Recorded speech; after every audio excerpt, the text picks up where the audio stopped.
विपक्ष का कहना है कि युवा सिर्फ इस्तेमाल होता है पॉलिटिक्स पे। अगर हम हरियाणा की बात करें तो बीजेपी ने हरियाणा में ऐसा कौन सा काम करा है? युवाओं के लिए जो काम कर रही है, चाहे वो यूथ एम्प्लॉयमेंट को लेकर के हो, चाहे इंफ्रास्ट्रक्चर को लेकर के हो, चाहे हमारे हरियाणा में बिना पर्ची खर्ची के नौकरी देने की बात हो और पारदर्शिता के साथ में लोगों के काम करने की बात हो, निरंतर भारतीय जनता पार्टी हरियाणा सरकार अपने कामों में लगी हुई है। हाल ही में GC Bose university of science and technology YMC में जॉब फेयर भी लगा था। आपका वहाँ पे एक्सपीरियंस कैसा रहा? लगा नहीं था, लगाया था, तो काफ़ी एक्सपीरियंसेस है वहाँ के। बहुत अच्छा रिस्पांस हमें युवाओं से मिला और युवाओं ने जो भरोसा दिखाया है, मुझे ऐसा लगता है कि हमें आगे भी ऐसे रोजगार मेले लगाने के लिए प्रेरित भी किया है युवाओं ने। भारतीय जनता पार्टी धर्म की पॉलिटिक्स करती है। अगर मैं हिंदू हूँ और मैं अपने धर्म का प्रचार करता हूँ तो मेरे लिए इससे ज़्यादा गर्व की बात कोई नहीं होगी कि मैं एक सनातन संस्कृति से आता हूँ और मैं सचिन हूँ और हिंदू हूँ, तो मैं गर्व के साथ ये बात बोलता हूँ। आज का यूथ सिर्फ सवाल नहीं पूछता, जवाब भी मांगता है। Hello everyone and welcome to another episode of Voice of Value, the podcast where we bring you conversation that truly matter. आज का एपिसोड काफी इंटरेस्टिंग होने वाला है क्योंकि आज हम बात करने वाले हैं लीडरशिप और यूथ की। लीडरशिप सिर्फ पोजीशन नहीं होती, रिस्पॉन्सिबिलिटी भी होती है, और यूथ सिर्फ फ्यूचर नहीं, प्रेजेंट पावर भी है। आज हमारे साथ एक ऐसे गेस्ट जुड़े हैं जो एक्टिवली यूथ के साथ पार्टिसिपेट करते हैं और ग्राउंड लेवल पर काम करते हुए अपनी एक स्ट्रॉन्ग इमेज बिल्डअप कर रहे हैं। Please welcome mister Sachin Thakur ji. Sir, आपका हमारे पॉडकास्ट में हार्दिक स्वागत है। Thank you so much. Sir, सबसे पहले मेरा मानना है कि हर स्ट्रॉन्ग लीडर के पीछे एक इंटरेस्टिंग स्टोरी होती है, तो शुरुआत यहीं से करते हैं। मैं चाहती हूँ आप अपनी जर्नी के बारे में, अपने बारे में कुछ हमारे दर्शकों को बताएं।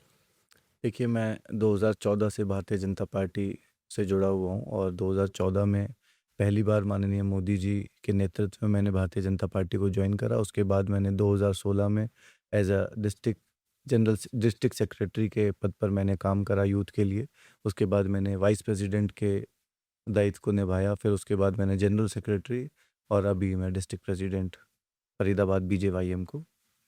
वाओ सर, स्वीकार आपको कहाँ से प्रेरणा मिली पॉलिटिक्स में आगे बढ़ने की? देखिए, मैंने बताया जिस प्रकार 2014 से नरेंद्र मोदी जी की एक लहर देश में निकल कर के आई और बिल्कुल। उन्होंने युवाओं को आगे लाने की बात करी और उन्होंने ही हमारे देश में आकर के बोला कि भाई हमारे देश में अगर रीढ़ की हड्डी है तो वो युवा है। 65% हमारे देश में अगर आज सबसे ज़्यादा पॉपुलेशन किसी की है तो वो युवाओं की है और मेरा मोटिव भी है कि युवाओं को ज़्यादा से ज़्यादा राजनीति में आगे लेके आऊँ।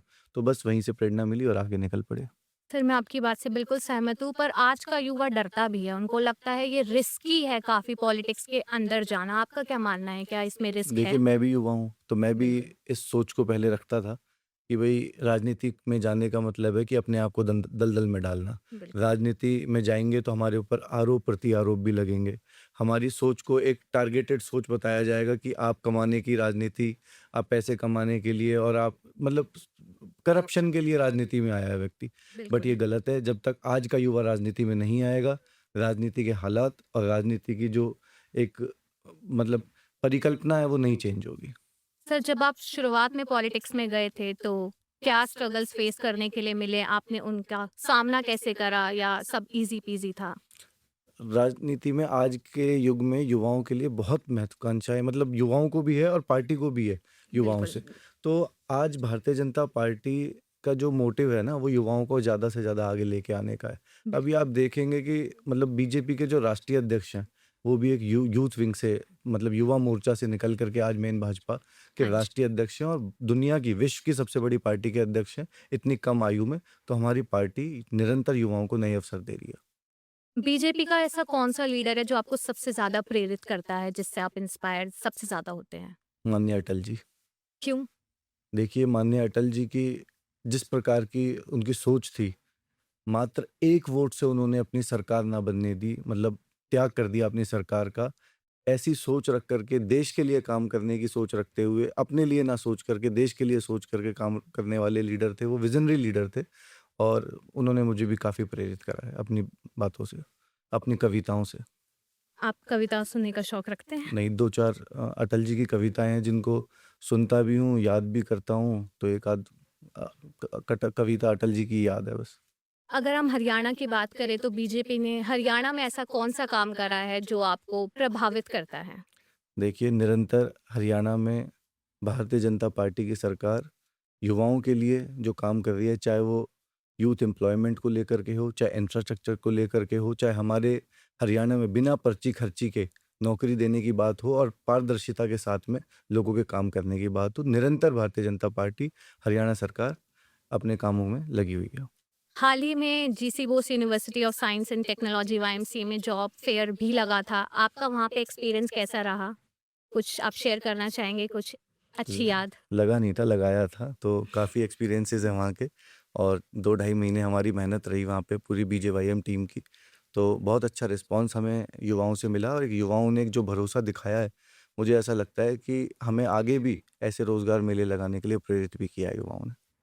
वहाँ का रिस्पॉन्स कैसा रहा था? बहुत शानदार रिस्पॉन्स रहा, लगभग 8,000 के करीब हमारे रजिस्ट्रेशंस हुए, वाओ! 7,000 के करीब हमारे वहाँ युवा पहुँचे और 1331 युवाओं को वहाँ कन्फर्म्ड रोज़गार मिला, जिनके अपॉइंटमेंट लेटर हमने कल 4 तारीख की रैली में माननीय मुख्यमंत्री जी के सामने वो रखी और रिमोट के माध्यम से इनॉग्रेशन 1331 बच्चों के युवाओं के लिए जो ऑफ़र लेटर थे, वो एक बारी में ही 1331 बच्चों के ऑफ़र लेटर उनके मेल पे डालने का काम करा, पहुँचाने का काम करा। तो ये आपके लिए कितना डिफ़िकल्ट रहा या चुनौतियाँ थी, पहली बार था, फर्स्ट एक्सपीरियंस था, लेकिन करके बहुत मज़ा आया और बहुत मोटिवेशन भी मिली और मुझे ऐसी उम्मीद है कि इस साल के अंदर-अंदर हम 2 रोज़गार मेले और ज़रूर लगाएँगे इस प्रकार के। वाओ! बहुत ही इंस्पायरिंग है। जी। स्किल डेवलपमेंट और स्टार्टअप को लेके क्या आपकी कोई योजना है? क्योंकि आजकल युवा अपना बिज़नेस ज़्यादा ग्रो करना चाहता है, स्टार्टअप में ज़्यादा इन्वॉल्व्ड है। देखिए, हमारी सरकार की और हमारे देश के प्रधानमंत्री नरेंद्र मोदी जी का भी ये विज़न है।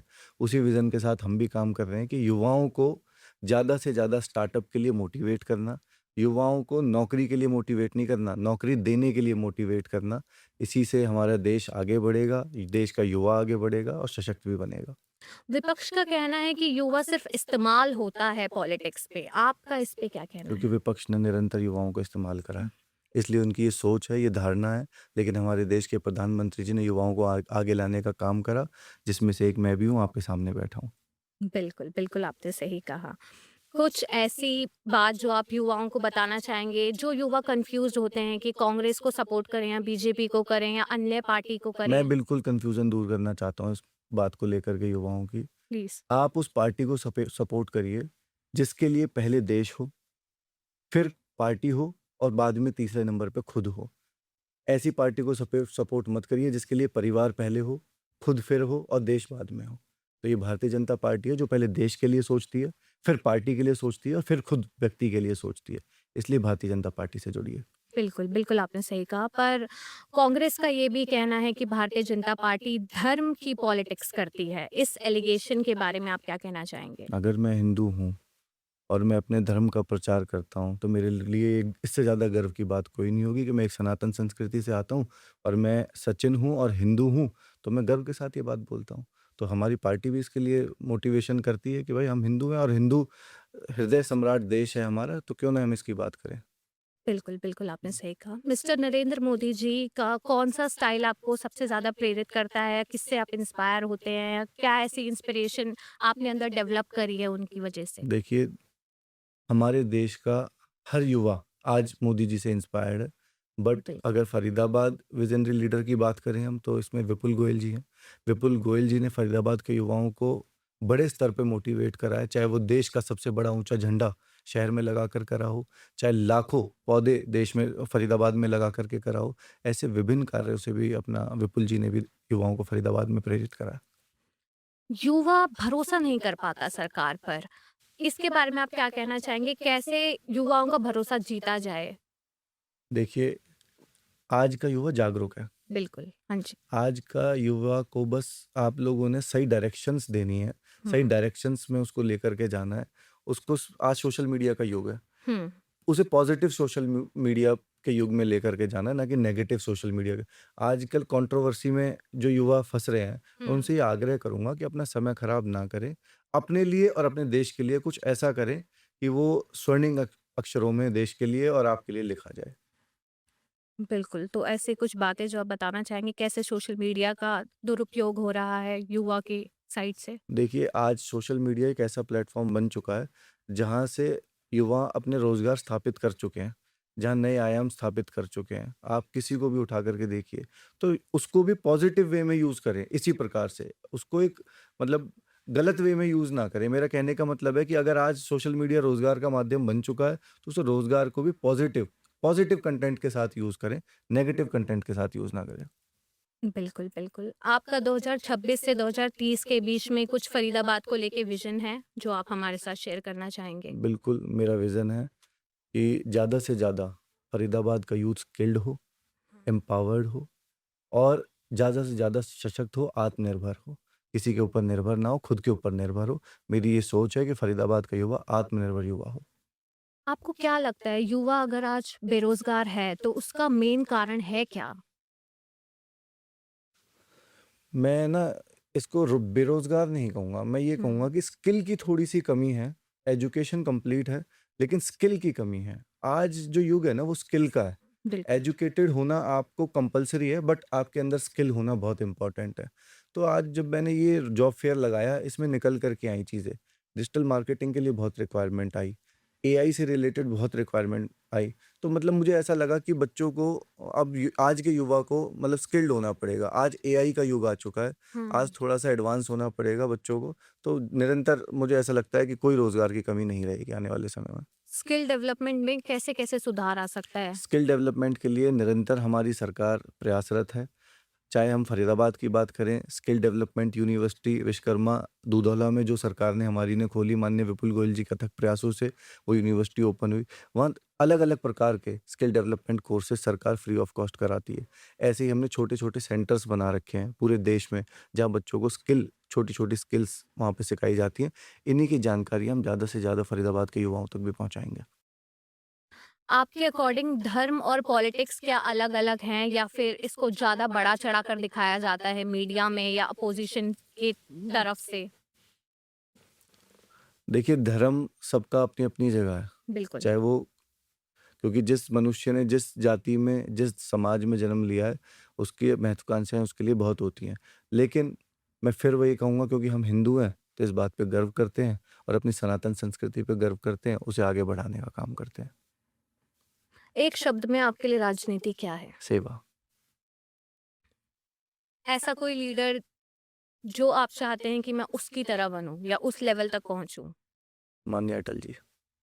अभी सोशल मीडिया पे काफ़ी देखने के लिए मिल रहा है कि आपको नौकरी वाले सचिन जी कहा जा रहा है, तो आपको क्या खुशी हो रही है? किस वे में आप एक्सप्रेस करना चाहेंगे अपनी भावना को? देखिए, नौकरी वाले सचिन इस रोज़गार मेले से एक टाइटल मुझे मिला और मैंने जिस प्रकार आपको भी बताया कि निरंतर ये हमारा प्रयास रहेगा कि ऐसे रोज़गार मेले हम लगाएँगे और क्योंकि आज की डेट में चाहे वो कंपनीज़ हो, एमएनसीज़ हों, चाहे ऑर्गेनाइज़ेशंस हो, सबके पास में वैकेंसीज़ हैं। ऐसी बात नहीं है वैकेंसीज़ नहीं हैं और युवाओं को सही डायरेक्शन तक पहुँचाना, एक माध्यम बनना बीच में, ये मैं निरंतर ये प्रयास रखूँगा अपना और कंटिन्यू इसमें हम लगेंगे। आपका सफलता का मंत्र क्या है? धैर्य, समर्पण और अनुशासन, ये सफलता का मंत्र है। सर, आपका क्या मानना है कि पॉलिटिक्स में एंट्री लेने के लिए सपोर्ट या सोर्स ज़रूरी है क्या? देखिए, अगर आज से पहले की बात करें 10 साल पहले, हुँ। जब कांग्रेस की सरकार थी, तो बहुत ज़रूरी था कि आपके परिवार में पॉलिटिकल बैकग्राउंड ज़रूरी है होना, तभी आप राजनीति में आगे बढ़ेंगे। लेकिन बीजेपी की सरकार आने के बाद इस चीज़ से भी युवाओं को छुटकारा मिला क्योंकि यहाँ कोई परिवार की पॉलिटिक्स नहीं है। बिल्कुल। यहाँ आज ये नहीं पता कि आज मुख्यमंत्री नायब सिंह सैनी जी हैं, तो कल कौन होंगे? यहाँ जब मुख्यमंत्री नायब सिंह सैनी जी नहीं थे, मनोहर लाल जी थे, तब ये नहीं पता था कि अगला मुख्यमंत्री कौन होगा। कि बिल्कुल। क्योंकि यहाँ पारिवारिक राजनीति नहीं है। तो यहाँ बीजेपी में और यूथ विंग में चाहे बीजेपी में आने के लिए किसी भी युवा को कोई सोर्स, कोई पॉलिटिक्स, कोई बैकग्राउंड सपोर्ट की ज़रूरत नहीं है। सीधा आएँ, सेवा भाव से आएँ और पार्टी से जुड़ कर के काम करें, राजनीतिक क्षेत्र में आगे बढ़ें। बिल्कुल सही कहा सर आपने। मेरा अगला सवाल आपसे ये है कि अगर आपको 60 सेकंड दिए जाएँ किसी युवा के साथ बात करने के लिए, तो आप उससे क्या बात करना पसंद करेंगे? देखिए, अगर मुझे 7 सेकंड किसी भी युवा के साथ में मिलेंगे तो मैं उससे यही कहूँगा कि ये समय आपका है, ये युग आपका है, लेकिन आप अपना समय खराब कर रहे हैं, सोशल मीडिया पर खराब कर रहे हैं। आप सोशल मीडिया पे अपना समय व्यर्थ ना करते हुए, आप अपने आप को स्किल के लिए अपग्रेड करें क्योंकि आज स्किल युग है, आज बिल्कुल। एडवांस टेक्नोलॉजी का युग है। आप अपने आप को उसमें एडवांस करें। माता-पिता की सेवा करें, माता-पिता से प्यार बना के रखें, पारिवारिक प्यार बना के रखें। आप फेलियर से ना डरें, फेलियर से डरना गलत है। कोशिश अगर आप नहीं कर रहे हैं, वो ज़रूर गलत है, लेकिन आप फेलियर से डर रहे हैं, फेलियर हो रहे हैं तो कोई दिक्कत नहीं है। आप कोशिश निरंतर करिए, कोई दिक्कत नहीं है। जो आज का जैसे युवा शॉर्टकट ढूँढता है, शॉर्टकट नहीं ढूँढना है। मोटिवेटेड रखना है अपने आप को और अपने अंदर एक ऐसी भावना क्रिएट करनी है कि देश के लिए ज़रूर जीवन में कुछ ना कुछ करना है। तो मतलब 60 सेकंड में मैं तो उसे इतना ही समझाना चाहूँगा कि अपने परिवार से लेके अपने देश तक अपने लिए इन चीज़ों का ध्यान ज़रूर रखें। बिल्कुल, बिल्कुल सही कहा आपने। सर मेरा आखिरी सवाल आपसे यही है, एक मैसेज जो आप हमारी ऑडियंस को देना चाहेंगे? आपकी ऑडियंस को मैं अपना आखिरी मैसेज यही देना चाहूँगा क्योंकि युवा हूँ और युवा राजनीति को बिलॉन्ग करता हूँ, तो युवाओं से ख़ास तौर से अपील करूँगा कि अपने आप को सशक्त बनाएँ, जीवन में धैर्य रखें और समर्पण भाव के साथ आप जो भी काम कर रहे हैं, निरंतर करें और राजनीतिक क्षेत्र में आने से अपने आप को बचाएँ ना। युवा जब तक राजनीतिक क्षेत्र में नहीं आएगा, देश में बदलाव भी नहीं आएगा। तो ज़्यादा से ज़्यादा युवाओं को मैं ये अपील भी करूँगा कि राजनीतिक क्षेत्र में राजनीति से जुड़े और देश के सेवा के लिए जुड़े, ना कि पैसे कमाने के लिए, अपने आप को चमकाने के लिए। सिर्फ़ और सिर्फ़ समर्पण भाव देश के लिए जुड़ें। बहुत-बहुत धन्यवाद। Thank you so much sir for joining us today. बहुत अच्छा लगा आपसे बात करके। मुझे पूरा यकीन है कि युवा आपकी बातों से ज़रूर इंस्पायर होगा। To all our lovely listeners, that's all for today. Keep watching Voice of Value. Thank you.